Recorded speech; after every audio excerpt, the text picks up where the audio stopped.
This is the Andre Segovia Show. I'd like to welcome you both onto the Andre Segovia Show. By all means, please introduce yourselves to the audience who may not be familiar with either of you.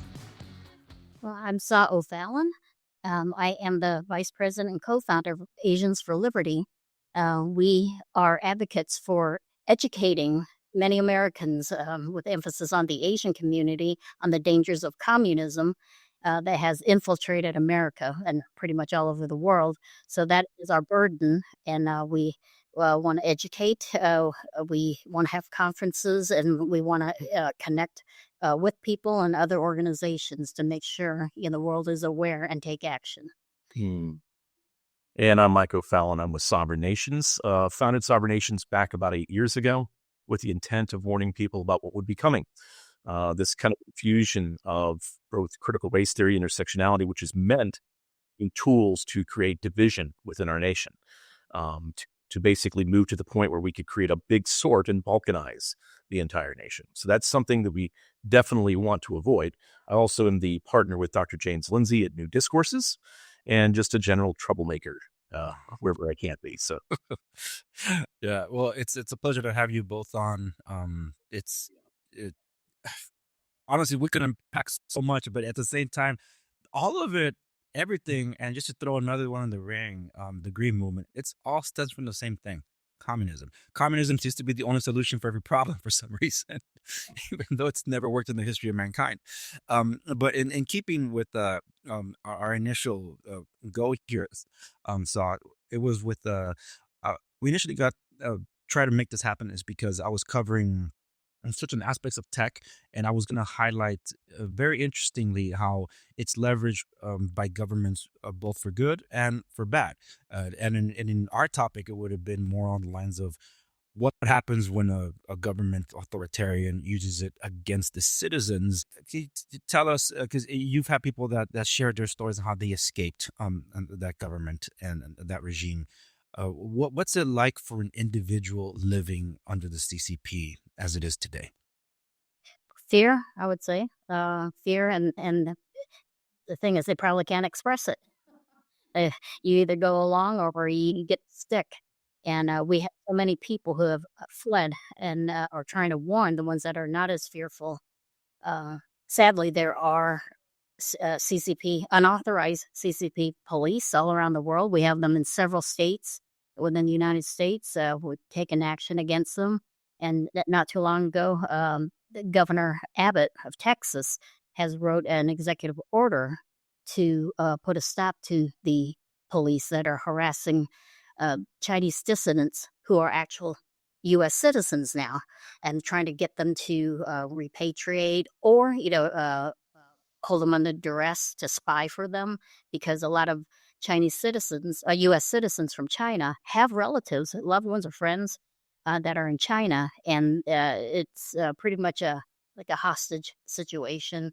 So that is communism for you. It's about control. It is a religion because they want your mind, your soul, and they want to crush your spirit any way they can.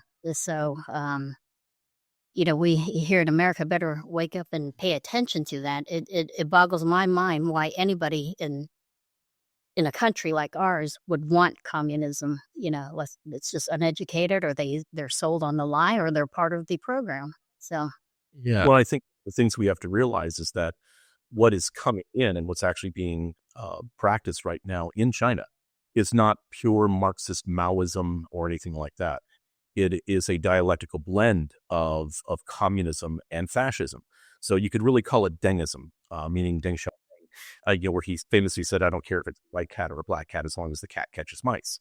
So the United States was more than helpful to try to help them to be able to reach those goals by both introducing technology into China, as well as basically giving them most of our technological secrets, and as well moving our entire production base over to China. Yeah. So that's something that was done on purpose. It was done and meant for a reason, not just to try to make China somehow trip into a constitutional republic, but to really broaden and strengthen the system, which is now populated throughout the world in the Belt and Road Initiative.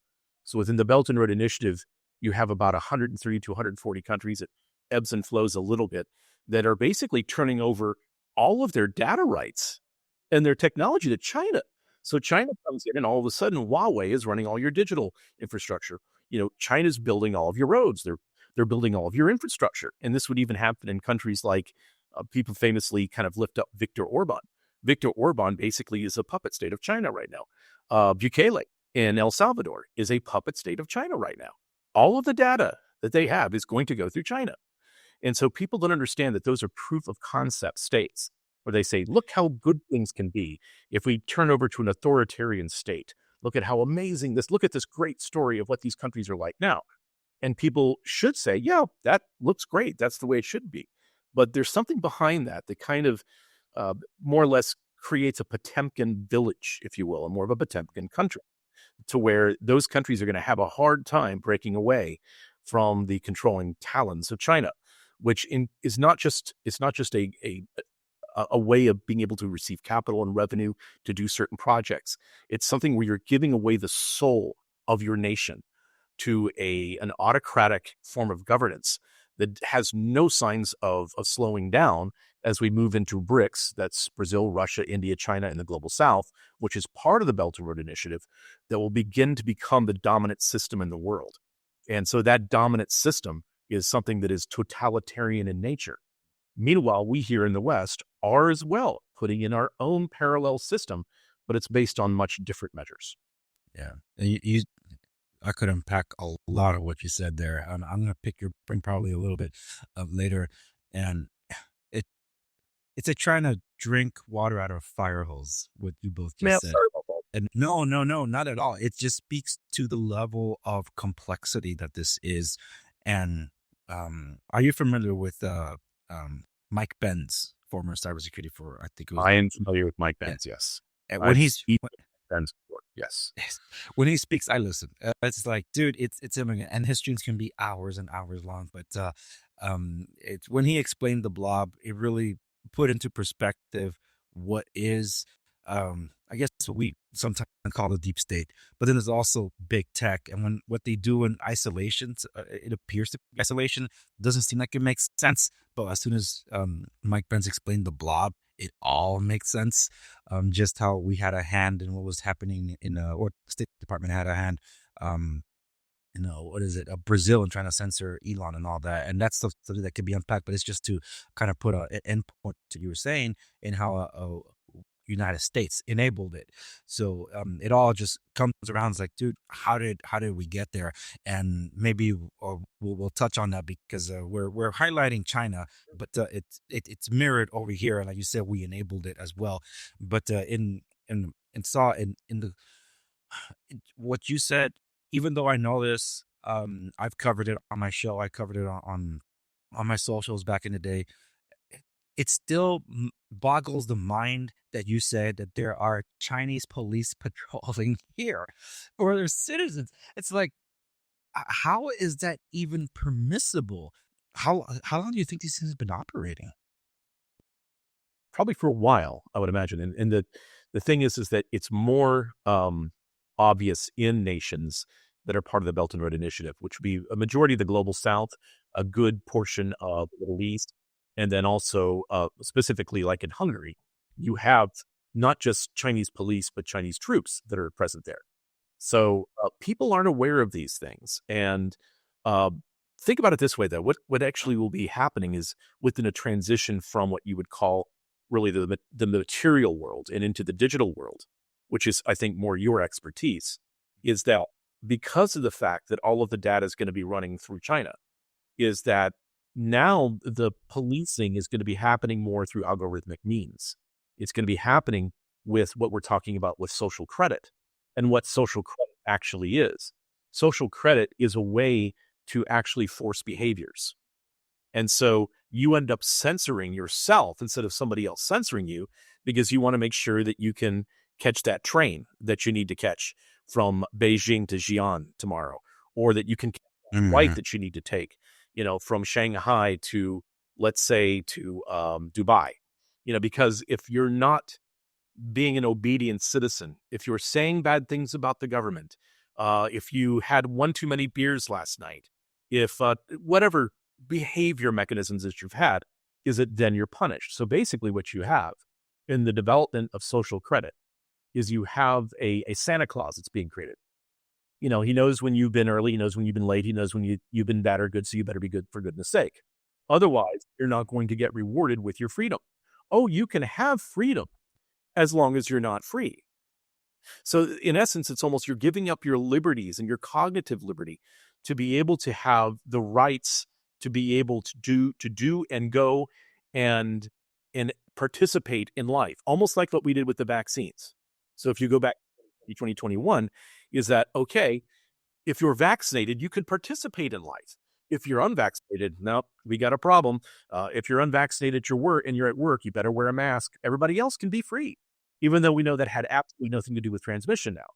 So when you look at this, you're seeing behavior mechanisms actually starting to click in.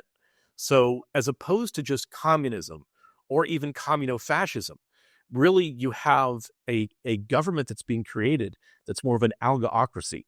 It's government by algorithm. That's really what you're looking at. Mm.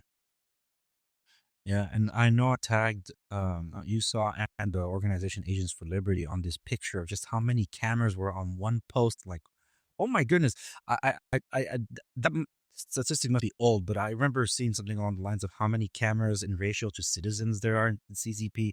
It is just an insane amount of cameras. But then this thing about social credit system, to highlight for people, is I did cover this about 8 years ago, and it was in my early days of doing this. And I wasn't really diving deep into controversial topics yet, but I brought up social credit, and the title of the episode, this was 8 years ago, and I titled it Social Credit Coming to the United States. We're already here. And I was highlighting a story as to how it was being applied by insurance companies that were taking applicants for insurance companies, for insurance applicants, and going to their social media and finding out that they were lying. So they were using that as a way to say, hey, you're not actually saying that you're not taking risks, and here you are snowboarding, or here you are taking a picture with a tiger in Thailand or whatever. That's part of social credit system in a way. But in China, your access to goods and services and emergency aid, that all is contingent on your social credit score. Correct? Right. And then not only just you personally, but if, for a man, their children may be forbidden to have privileges based on his score. Oh, wow. Yeah. And so one of the things you can see in how this kind of slipped into a lot of the countries that aren't even part of the Belt and Road Initiative is that, especially from the period of about 2013 to 2020, the amount of Chinese mainland travelers that were in London and France and Switzerland. I remember we were in Luzerne, Switzerland, and it was the ratio Chinese to Anglo was like 90 to 10. It's just ridiculous the amount of tourists that were coming in.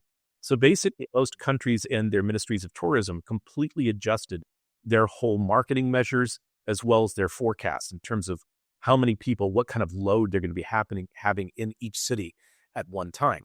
So everybody almost became dependent then on the Chinese dollar, the yuan, coming in. And then what exactly happened from there is like, well, look, a lot of your people that are from mainland China, especially more of the hillbilly Chinese types, they're spitting on the ground, they're urinating in public and so forth. Something must be done. Oh, so we can help you with that. And we want to make sure that we're monitoring with you as well. So we can penalize those people once they come back to China. Maybe they'll lose their privileges to travel anymore and so forth. So a lot of these, like, well, hey, if that takes care of the problem, then let's go ahead and implement that. So what seemed like a good idea of how to take care of a problem, this problem reaction solution, curve, is something that these nations actually allowed to happen. So that they invited the Chinese Communist Party in to help and take part in this. So, a lot of the things that we see that are either tech related or that are part of the travel sector or other things, other industries, we don't think through the consequences of where these things actually can lead to, because they might initially have great benefit, a great financial benefit, that we had an extra 1 million tourists that came in from China and they were spending like crazy. But then what's the downside of that? People really didn't take the time to think through that. It happened fast. So that's one of the reasons. Yeah. And Yeah, that's sad. And then with this whole social credit system, if you have a very low score, you might end up like the Uyghurs, where you're sent to these re-education camps. I had NTD News Tiffany Meyer on my program earlier this year when she was promoting her documentary Hollywood Takeover, which is the CCP, and I expected a different reaction from my sophisticated audience, but there were some that were saying, yes, part of it was already known. The other one's like, no, it's not the Chinese. We know who's doing it, and they wear they wear little hats on like, oh my goodness, here we go again. I'm sorry, what's that? Wow.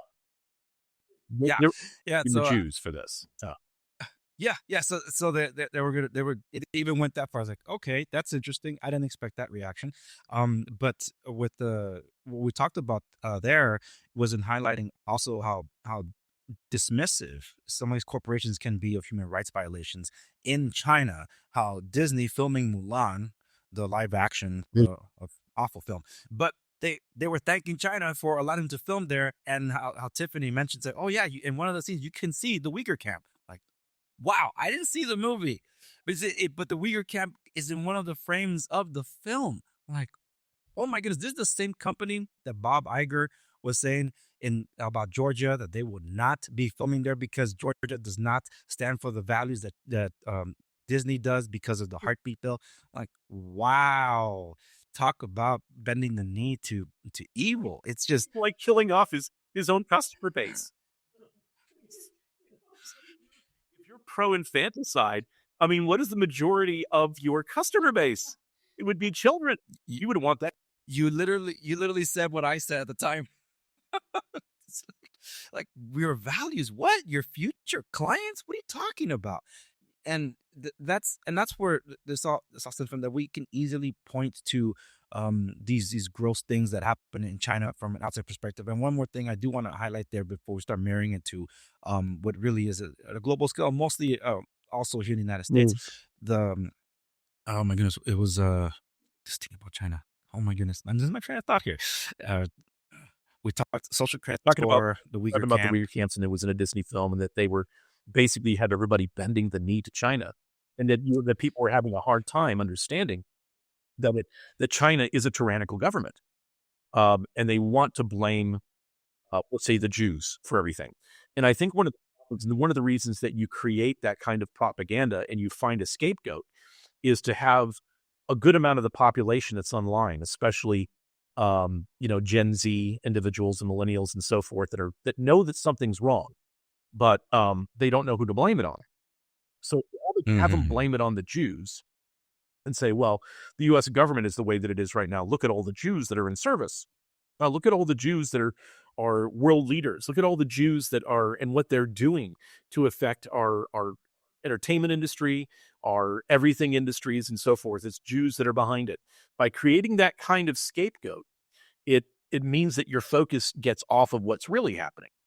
And so when your focus goes someplace else, as opposed to the realization that, yeah, there is a giant cult that is basically moving us in this direction. It's theosophical in nature. And that's what you would see with the United Nations. That's what you would see with the World Economic Forum.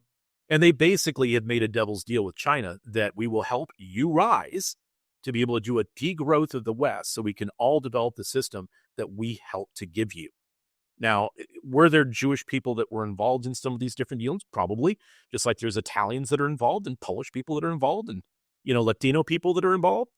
It's all sorts of people that are going along with this because they probably had somebody come to them, like somebody came to me 15 years ago and said, hey, there's a change that's coming and there's nothing you can do to stop it. Now, you help us on this end to be able to accomplish these things will really be good for you on the other side. If you oppose us, things aren't going to be very good for you.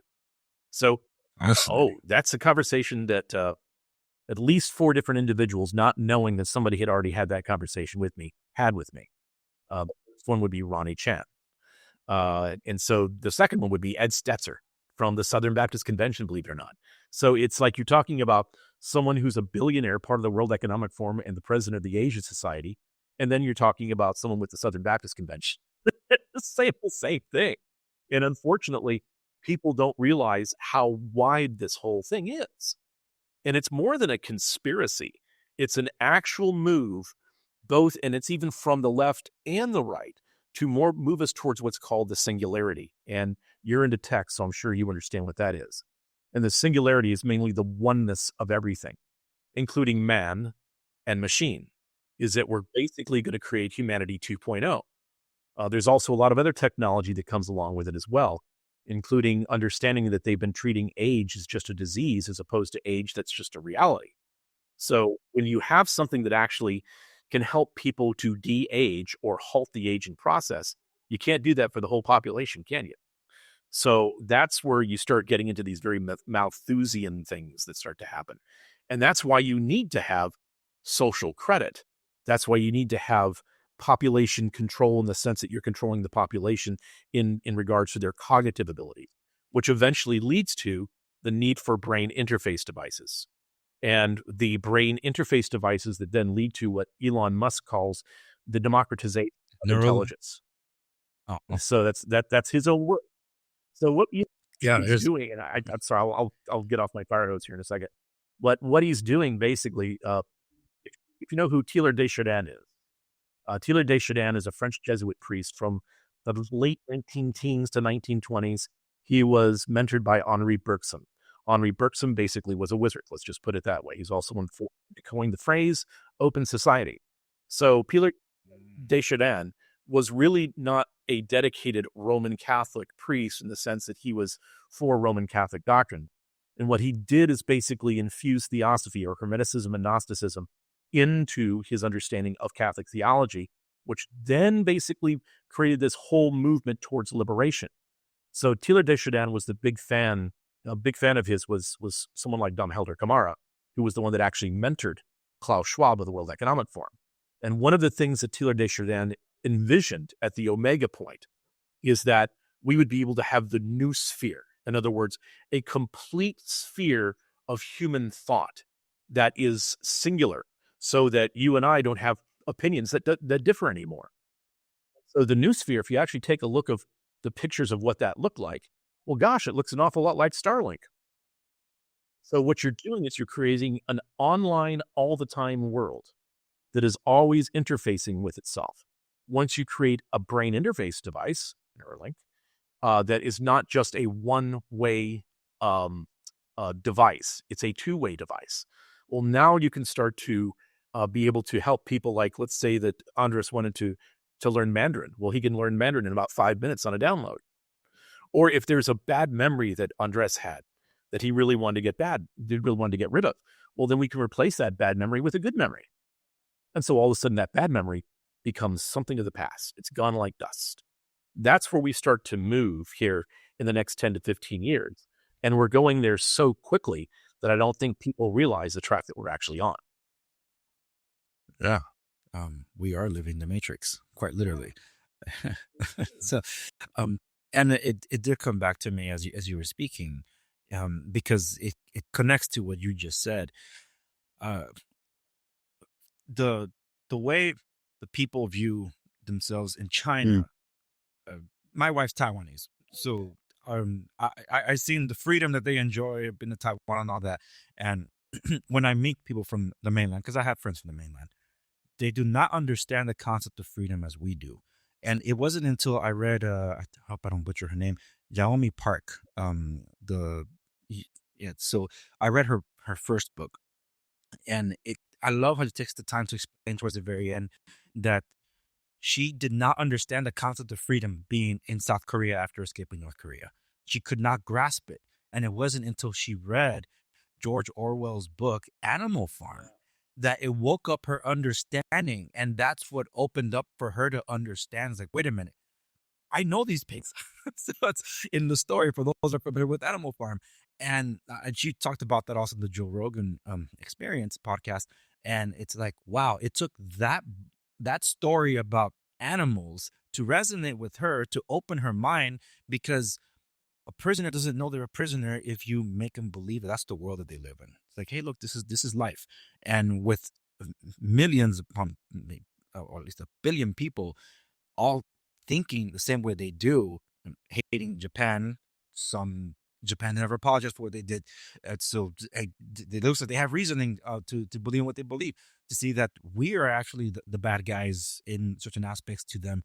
How Taiwan belongs to China, despite China never actually having any rule over Taiwan and things like that. They've been conditioned since a very young age. And that oneness you're talking about, that humanity is trying to get at through transcendence with the man and machine somewhere on the line. But currently, we see it at play in a government, in helping people that have escaped. That you ran into those that have been at Yeonmi Park that just could not assimilate to what freedom meant, what abundance is, what property rights are, because none of those things exist in China.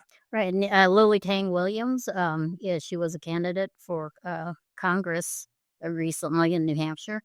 She had shared her testimony about how, while she was in China, someone had shared with her like a pocket U.S. Constitution with a Declaration of Independence for it in it, and she read that. Yeah, wow, it boggled her mind that in the U.S. Americans have enumerated rights. That boggled her mind. It's like, what is this? So. Obviously that's why she loves America and doesn't, and unfortunately is seeing the country that she loves is becoming the country that she left. So. Yeah.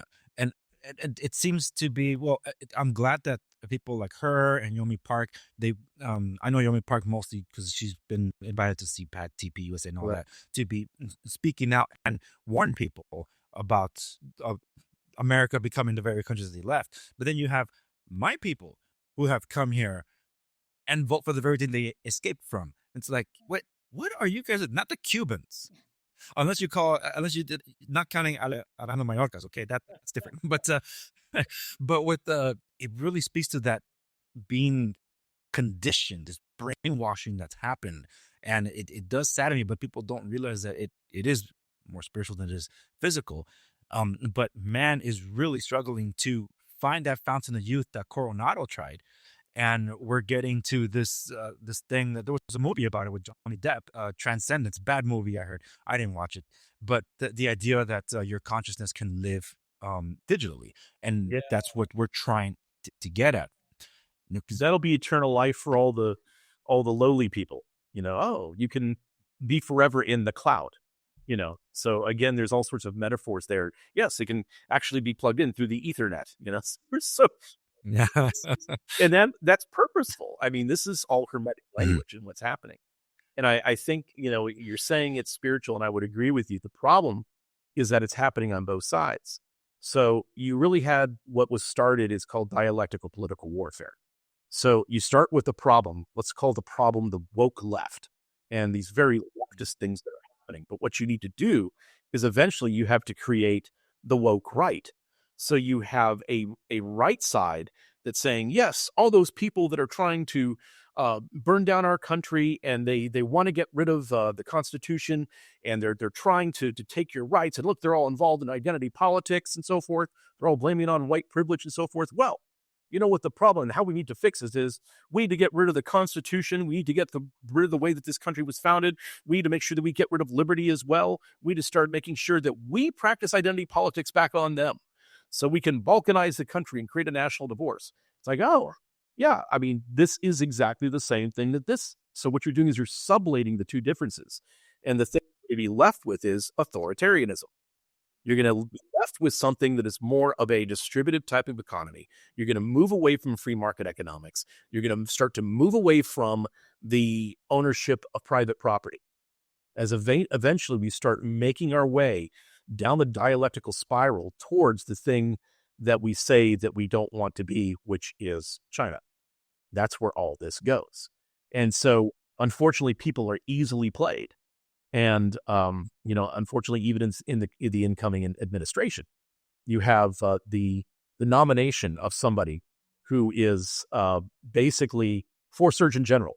Her name is Jeanette Neishwat, and I've known her sister, Julia Neishwat, for a number of years. She used to be with the World Economic Forum, the Rockefeller Foundation. She served in the Bush and Obama and Biden administrations.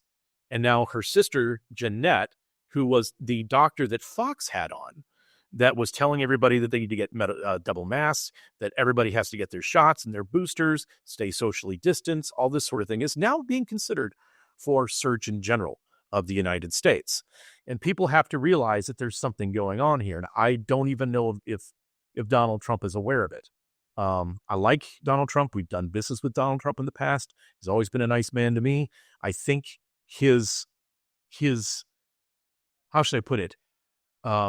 His intentions are correct, but he's got a lot of worm tongues around him right now whispering in his ear, telling him to do the wrong things. So we were all freaking out. Remember just a few years ago when you had guys like Klaus Schwab and Yuval Harari and others saying, what we need to have is smart cities where you're online all the time and you're within 15 minutes.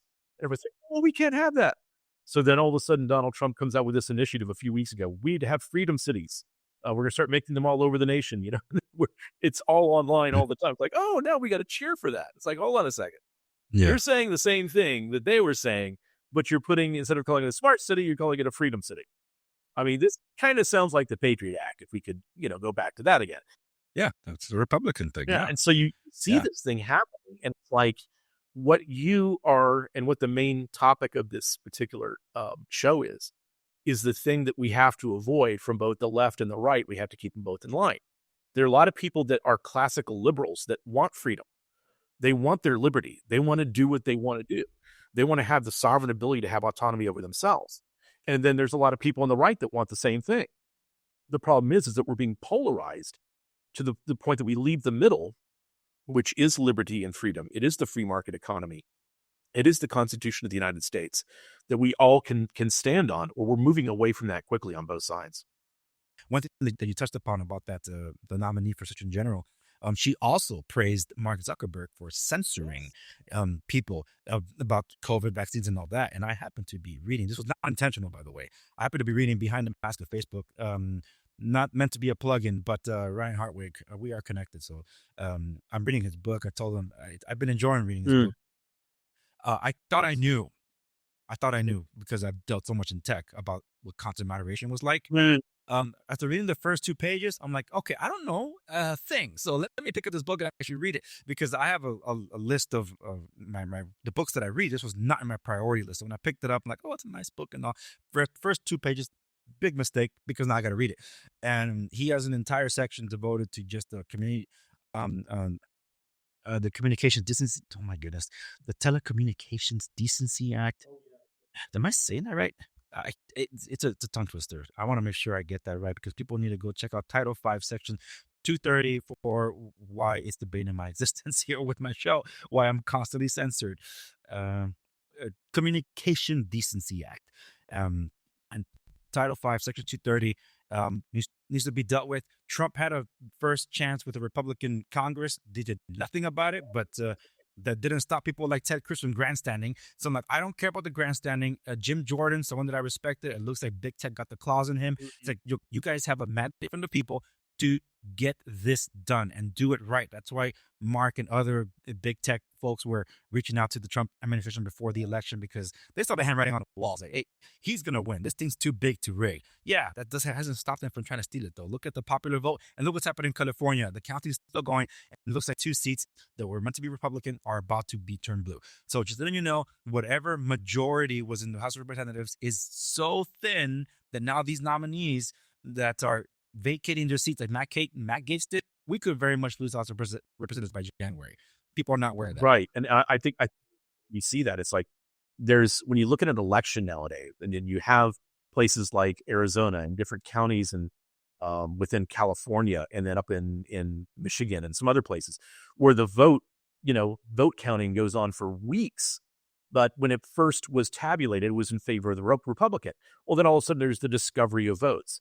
And I believe it's probably time, and it's necessary when it comes to national elections, as well local elections, is to have a rule that says that, at the end of the election, the tabulations have to be done and finished within 12 hours of it stopping.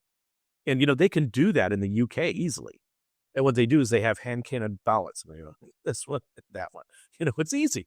And somehow we've complicated this to the point where we don't realize what's being done behind closed doors at a lot of these different places, but it's all moving in the same direction. And like you just said, from 2017 to 2018, for 2 years, the Republicans had control of the House of Representatives and the Senate, and they did nothing. As a matter of fact, what they did is they stonewalled the President of the United States. And so we have to look at that and go, what really is going on? And Mike Pence, as I explained to everybody, was never a conservative, and yet basically forced onto the Trump ticket. J.D. Vance was in opposition to Donald Trump until 2020.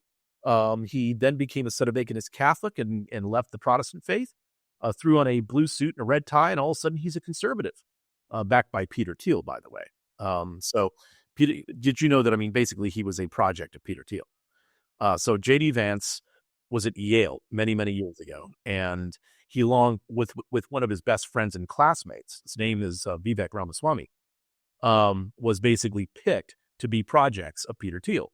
They were both given large corporations that they could then manage under his management as well. One was a venture capitalist firm, and then eventually a medical company underneath Vivek Ramaswamy. J.D. Vance's firstborn son is named Vivek. So Peter Thiel, as well, is someone who very much believes in what's called the Singularity, which we were just talking about. And remember that he was the partner with who to start PayPal? Elon Musk.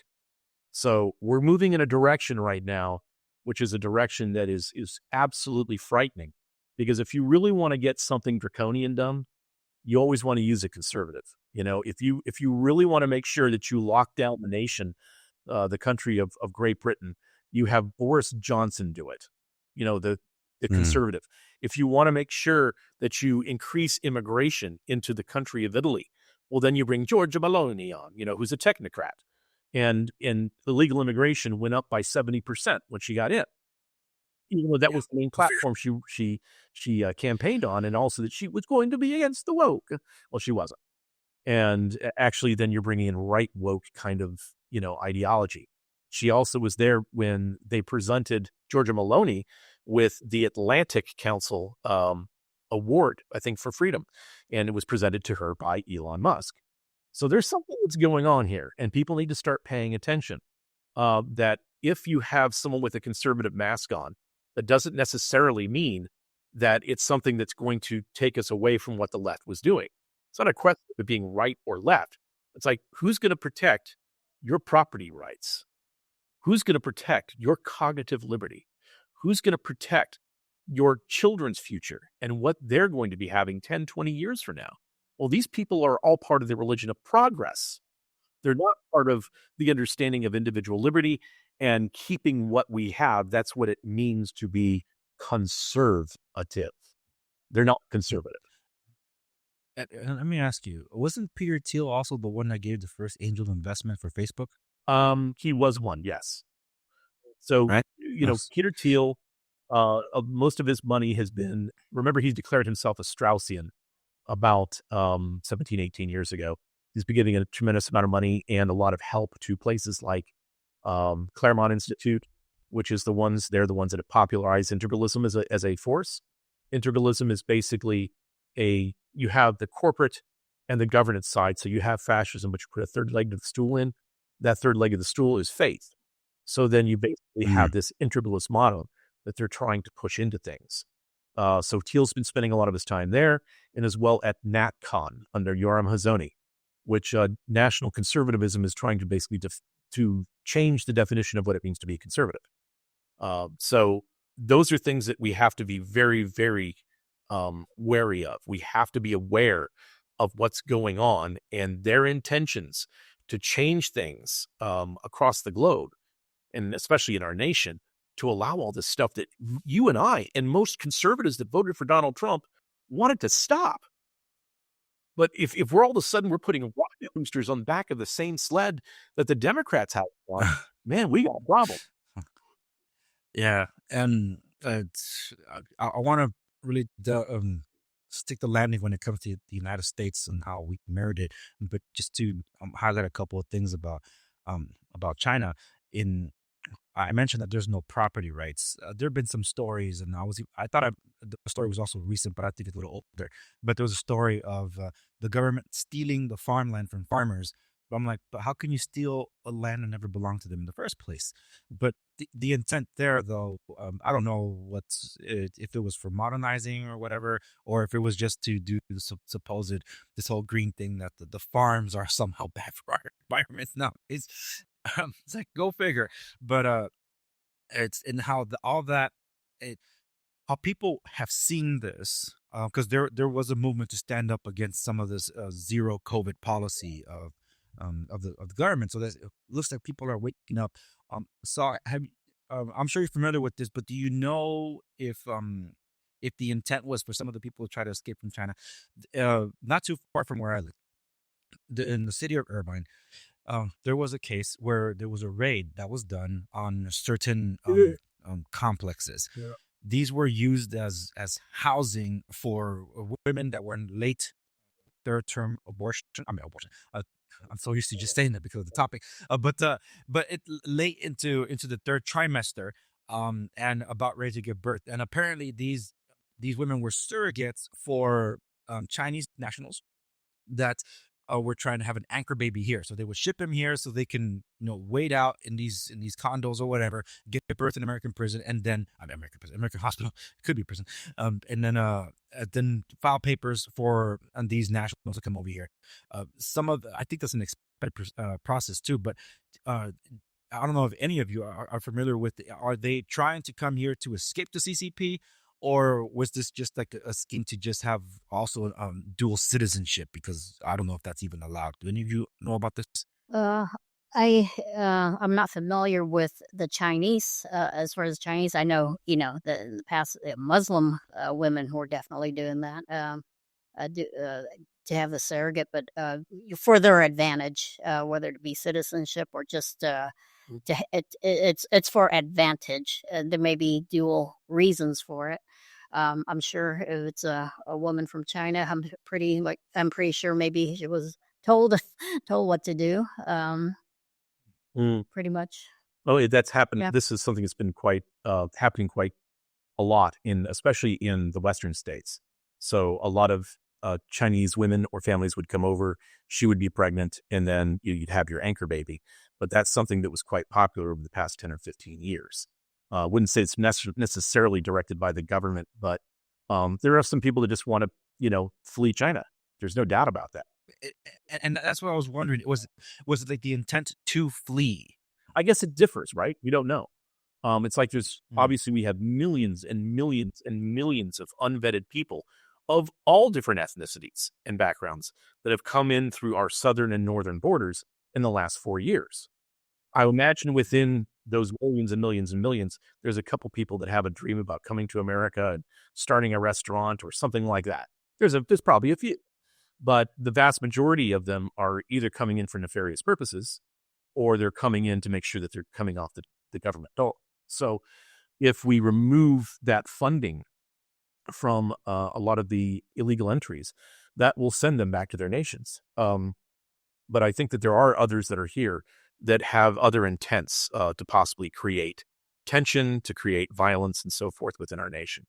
So we have to be careful. And then just on a side note, I'm well aware of, even just in the area I live, there had been not formal programs, where they lure women over to come and, work. You can work at a nail salon, massage salon, or a restaurant. But it was not really that. It was more trafficking purposes. It was very nefarious. So I think there would be that lure of, not only do your baby get to become an American citizen, we'll have a place for you, we'll have jobs for you, but the song and dance or the dream that they portray deliver is not delivered. It's something else, and that does happen. Like I said, it would happen just down a few miles from here that I was where when it was a Chinese buffet restaurant, and it's no longer there, but it happens. Right. Wow. And people would be doing themselves a service if they can go see Line in the Sand, a documentary by James O'Keefe that highlights some of the trafficking that's happening at the border. But one of the guys that comes out of the documentary, I believe his name is Anthony Rubin. He's the one that basically guided James along the route, because he's done it before at least twice. And the first time he did it, was with his brother, and it was for a channel called Muckraker. Oh, And they documented the entire trial. It's like a 44-minute report that they did, and they do get picked up by the cartels, the Sinaloa cartel, before coming to back to America. But when they were, I think it was Ecuador, the staging ground, there's basically a Chinese hotel there, and everything's in Chinese. And there's the most powerful scene for me was the moment where he was asking via Google Translate. It's like, are there Chinese spies in the United States? And this national was saying yes, and police too. And I'm like, ugh, it's just like, do we not realize this? I'm like, oh, it's crazy. But how we bring it all back to the United States is a lot of that. The discussions have been left, right, government this, government that. Where does technology come into play? The government cannot create the technology. They never have. They can only usurp it or use private companies to do their bidding and eventually acquire it in some way, somehow. And to me, the danger has been the big tech oligarchs. They were doing the bidding of government for censorship in the lead up to the 2020 election. October 2020 was always going to be big because of what happened with the Hunter Biden laptop story. And a lot of people find it dismissive because like, oh, it's embarrassing pictures of Biden's. Like, no, it's not. That's just the cover. It's the business dealings with China that were in there. But Mark Zuckerberg admitted it. Jack Dorsey regrets that he did it, supposedly. But what people miss is that the intel agencies told through back channels to Slack, because they had direct channels to these big tech oligarchs, warned them months ahead of time. Months. How did they know? How did they know months ahead of time to be on the lookout for this Russian disinformation? It was going to drop, and then you have all these intel officers signing a letter saying this is disinformation. All of it were lies, but big tech did the bidding, and just that alone was enough to sway maybe 17% of the vote, the people that voted for Biden. Says, hey, had I known, I wouldn't have voted for him. Just that alone. So when people argue about the steal, yeah, it was stolen. And you could easily point to big tech having done it through censorship. And to me, it's big tech that it doesn't answer to a government. It's transnational. Yeah. And that's what people miss. That, to me, that's the biggest threat. I think that's true, Andres. And think about this. When we think about what happened with the misinformation or just complete lies, let's just call it that, for 2020, starting from the spring all the way through the summer, we had to endure the issues with George Floyd and all the riots afterwards, and then all the issues with Hunter Biden's laptop, which would have been the agencies that are under what administration? Well, they were under the Trump administration. So unfortunately, we can't blame that on Joe Biden. We can't blame the lockdowns and the unconstitutional things that were done in 2020 on Joe Biden. And so when we look at this, we have to make sure that we remember that we must stay vigilant against all of this, including the tech companies who are now trying to tell us that they're our best friends. It's like, let's take a look, for instance, like what sort of business does Apple do in China and the Belt and Road Initiative countries? It's more than what they do in the United States. How much business does Elon Musk do in China? Oh, it's tremendous. It's huge. So there has to be kind of an understanding that what they really want to move us into is not into nationalism, but into supranationalism. But as well, it's more of a technocracy. So in a technocratic sense, what you are going to be having is, like, think about it as when you're on Facebook, you sometimes will get a community standards, note, right? One of your posts is taken down, whatever the case may be. Same thing on YouTube, right? Here are our community standards. We talking about a community. This is a website. Exactly. What do you mean community? Like, well, so where's the social contract that we have? Because I know that the social contract that we all abide by is the U.S. Constitution and the Bill of Rights. So what they're doing is they're already creating those tech communities where you live in the digital world as opposed to living in the real world, right? So in the real world, you have a relationship with somebody physically. It's real, it's true. In the digital world, you can be whatever you want. So in essence, what they're trying to do is they're trying to phase some of that into the physical world as well, which when you're talking about a spiritual issue, that's Gnosticism. The Gnosticism basically was saying that everything physical is evil, and it's the opposite of that in the spiritual world. So if I'm a man, I'm really a woman in the spiritual realm. So to become my true self, I have to become like woman. So if we talk about Gnosticism that was present and trying to infuse itself into Christianity and other faiths as well, by the way, it wasn't just Christianity, Valentinian Gnosticism in the first and second centuries, which then created the pseudepigrapha, the false gospels and the false books that they wanted to try to say were part of the New Testament. That was something that Irenaeus took on right away, was that issue. So Irenaeus of Lyon was the bishop of Lyon in the late 2nd century. So when you look at these issues, it's just repeating the same things and the same issues that we had in the 2nd century, now importing them into the 21st century, because now we all have magic. We have magicians, and it's through digital tech. Yeah.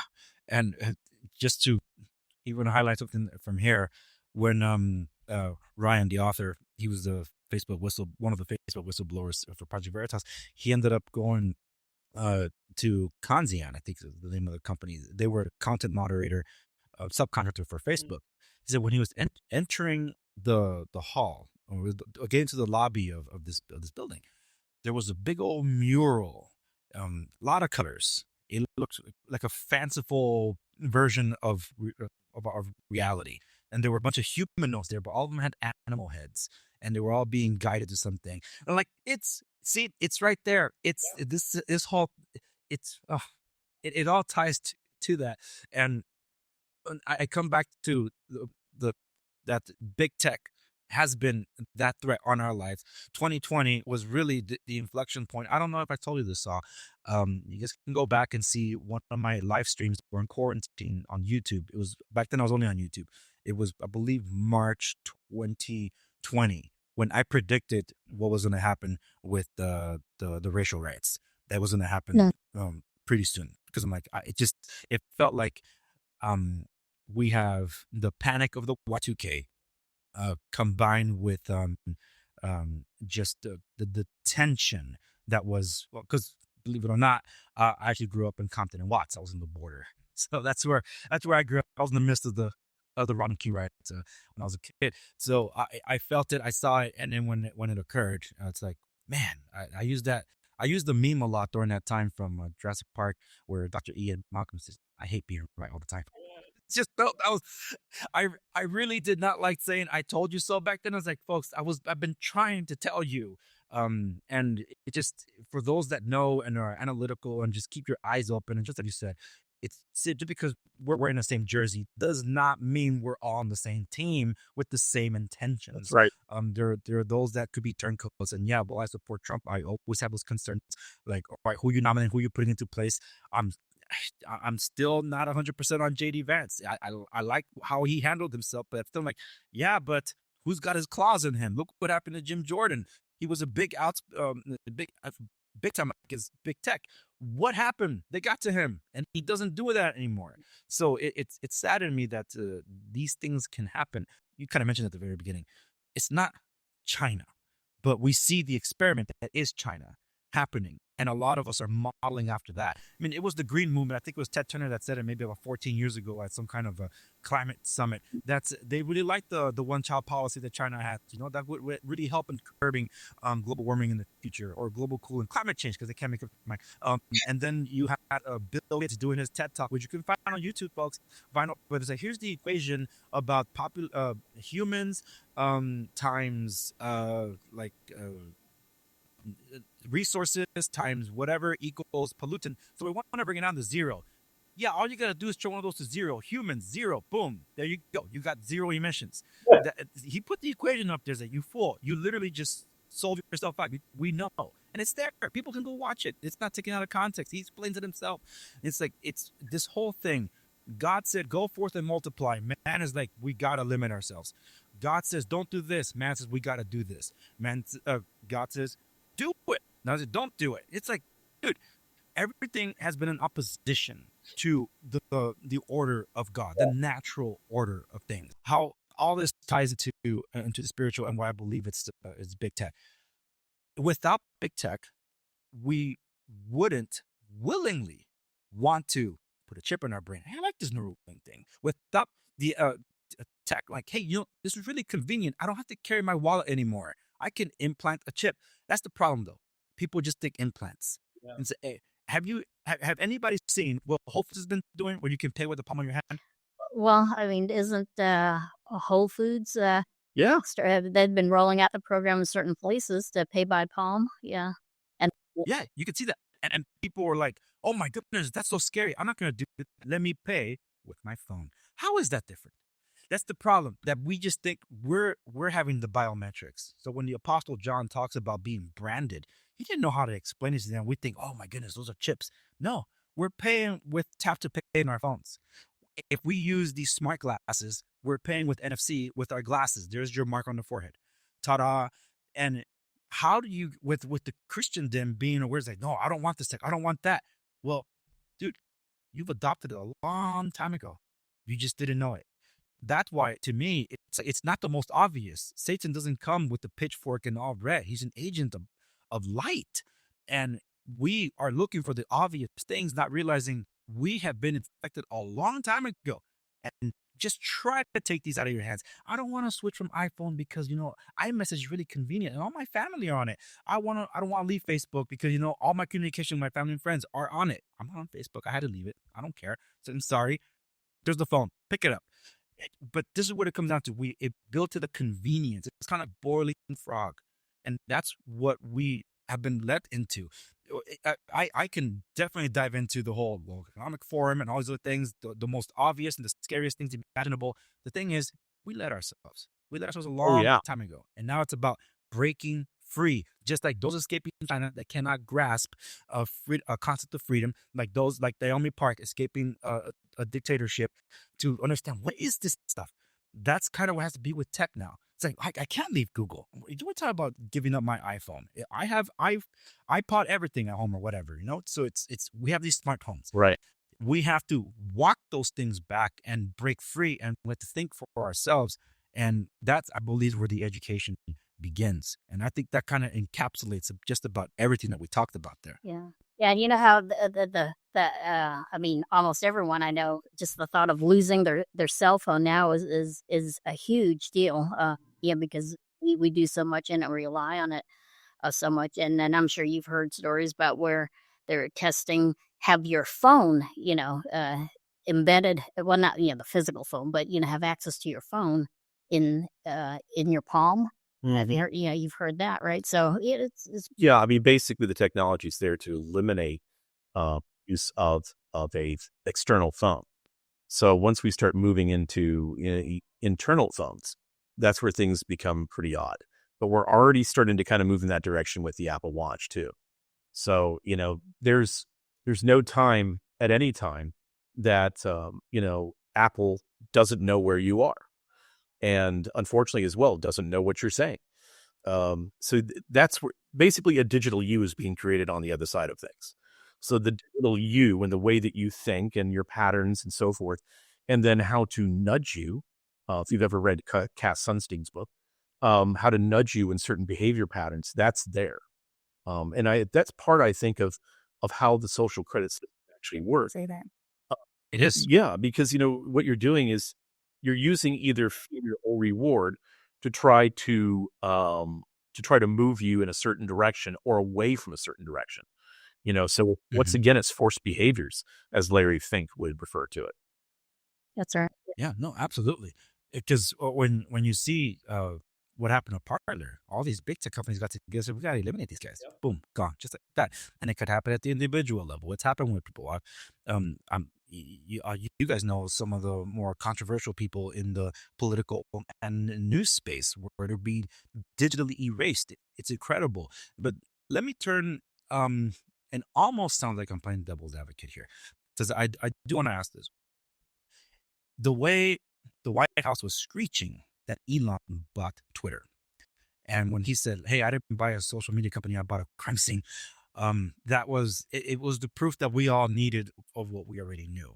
And there's no doubt in my mind that X played a vital role in getting the information out and fact checking in real time a lot of the information on the gaslighting that was going on. I've never seen gaslighting to the extent that I saw in these past few months in trying to make Kamala something she never ever was. Do you think because they're what they intend to do and the way maybe inadvertently patterned some of the technology like Elon has to certain scary things about like this oneness thing? Do you believe that it's by accident? Is he being a useful idiot? How, what's your take on that? Because if you like, I love what he's been doing with X, with some caveats, but it's better than what it was. Well, I think a couple things. I did a podcast 2 years ago after he bought X, which was Twitter at the time. And then he announces, ex machina deus God, and so it's like, all right, already getting a little bit nervous about this, but it's things that Elon was saying, like, even 3-4 years ago. If we were to go back and take a look at some of the statements, it's absolutely frightening, some of the things that he's saying. Then you buy Twitter and you basically liberate Twitter, right? But you have to wonder if what's happening is the running of a 100 Flowers campaign. And the 100 Flowers campaign that was employed by Mao, the early 1960s, just prior to the Cultural Revolution, basically they said, hey, may 100 flowers bloom. All of you, let us know, the government, what things you want things to be and what things you don't like and the way you wish things could really be here in China, because we want to make China yours. And after everybody's writing letters and saying, we need to get rid of communism and so forth, then they clamp. We know who the enemies are and so forth. And so you got to whether or not this liberation that everybody's experiencing on Twitter is either that, or it's also an opportunity for certain ideas to rise, such as anti-Semitism, which was absolutely put in a box before the liberation of Twitter.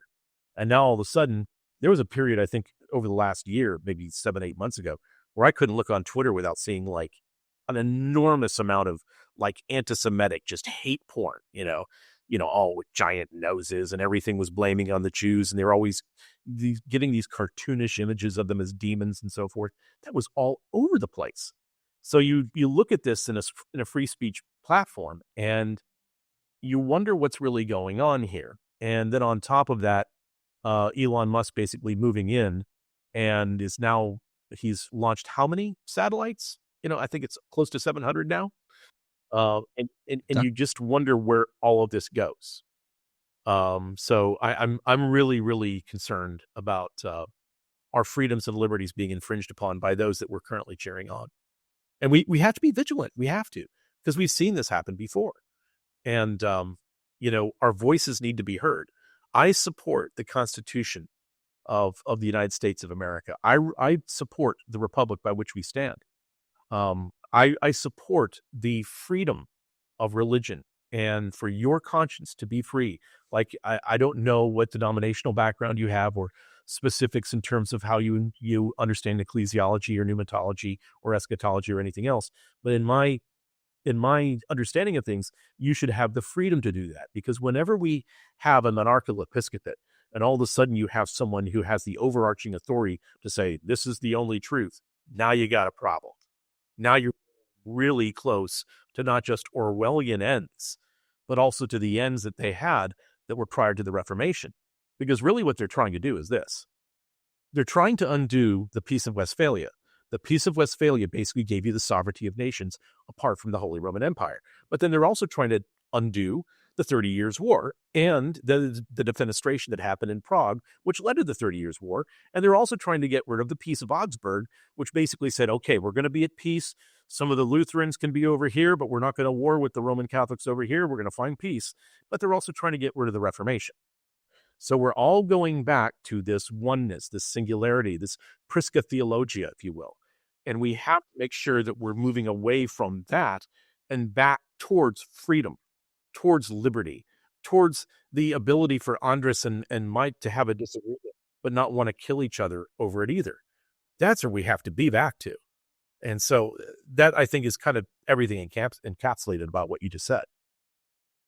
And I really agree. We're at a point where, people are afraid of civil war because social media says that it wouldn't happen. I'm talking about civil war probably for about 22 years.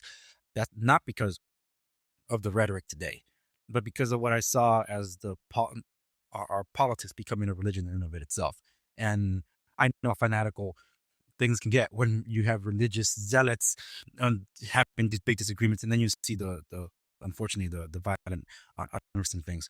But it just, I don't know. I'm sure you guys saw it. Some of the Trump cabinet picks have been swatted or being targeted or bomb threats and things like that. That was breaking news about 2 hours ago. I saw on the April Times, and I'm like, yeah. And now I'm like, okay, yeah, that doesn't surprise me, but I do feel it sets the tone for what the left might do, and if whether it's true rhetoric or not, or someone's just trying to set someone up.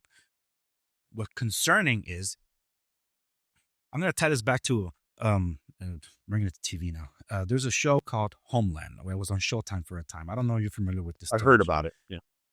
Okay. It was uncanny in the way that show was able to mirror real world events. And the guys that were behind that show were also the ones behind the show 24, a show that was way ahead of its time. And a lot of that stuff really came to pass.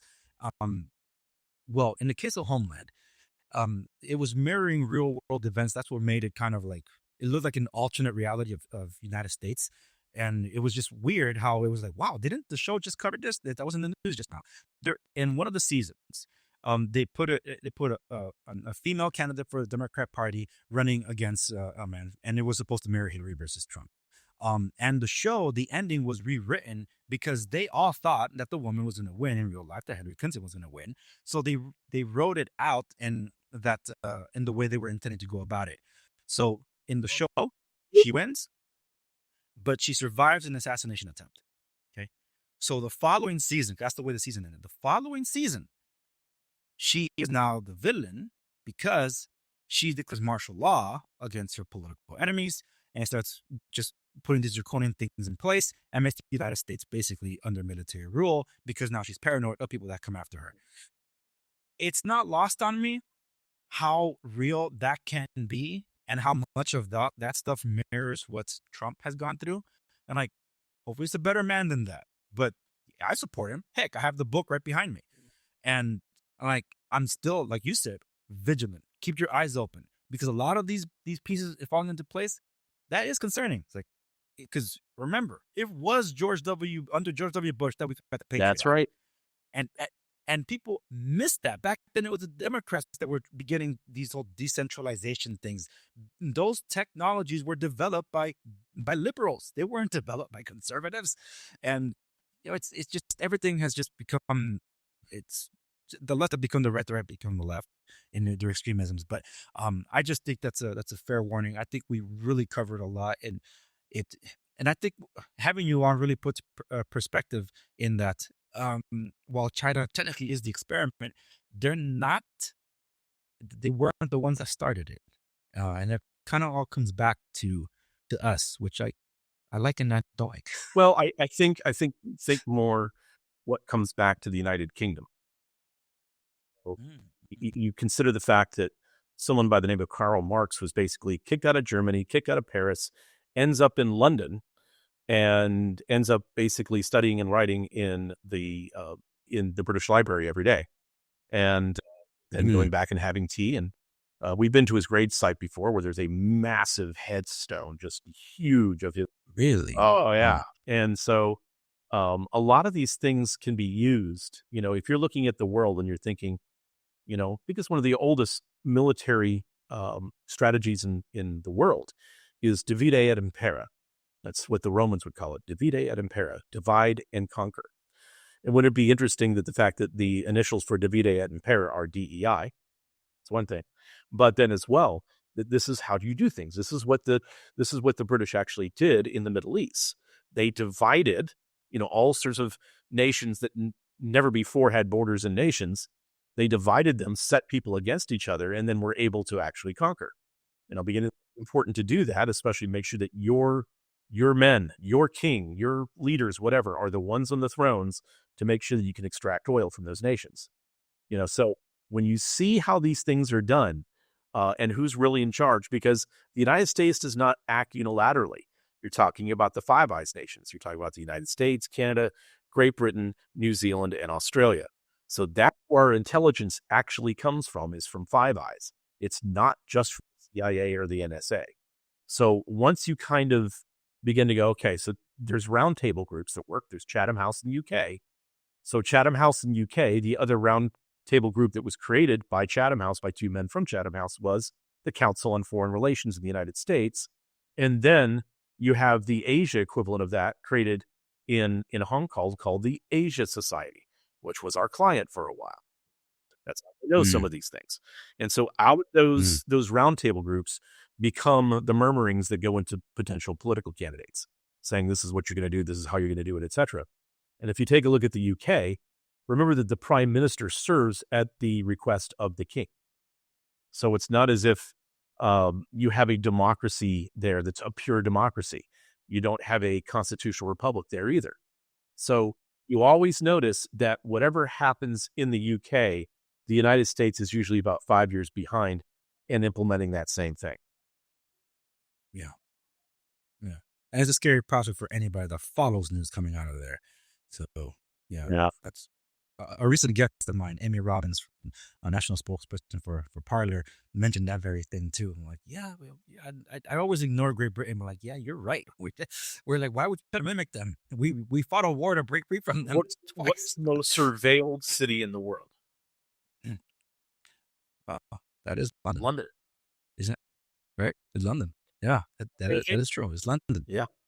And so wherever they go, usually everybody else follows.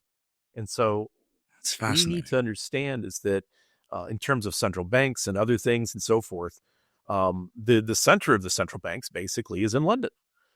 There's a lot of movement from other places as well. I know Switzerland, of course, the International Bank of Settlements. But at Bretton Woods is really where we created the International Monetary Fund.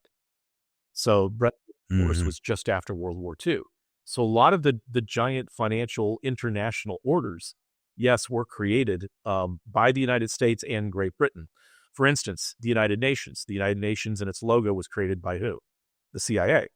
Where was the first United Nations gathering actually held? Just after World War II. It was held at Methodist Hall in London, which is right next to Parliament Square and Westminster Chapel.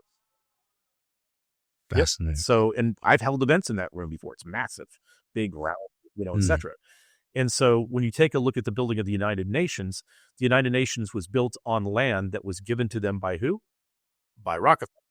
And then you have the United Nations that's created with one basic religious chapel that's located within the United Nations. And that one religious chapel is basically run by Lucius Trust, which was Alice Bailey's organization, the Theosophist Priestess, who basically was the one that conceived a lot of the things that would become the main things that the United Nations would be all about. But remember that the United Nations also has another headquarters, and that's in Geneva. So there's two places where you have this kind of world order being created, one in Europe, one there, but the project had to be created someplace where there was a clean slate, and that was China.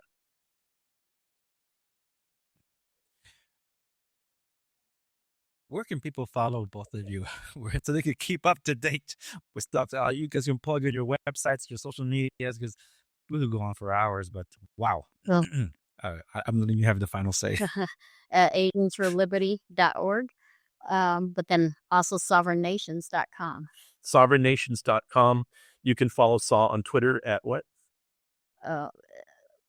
Twitter handles? Yeah, for Asians for Liberty. Yeah.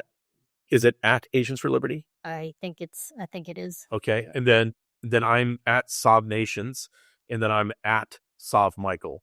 That's my personal account, which apparently you have been vicariously watching lately. Yes.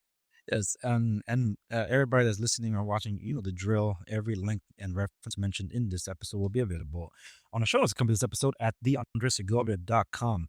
Thank you both so much for being on the Andres Segovia show. It's been a pleasure, and the door is always open. If something comes up, you want to share it, you're welcome to share it with my audience, or there's a topic of interest that I would like to expand upon. I would love to be able to do that with you. Okay, guys. Well, thank you so much. Thank you, Andre. Thanks for having us on, Andre. God bless you.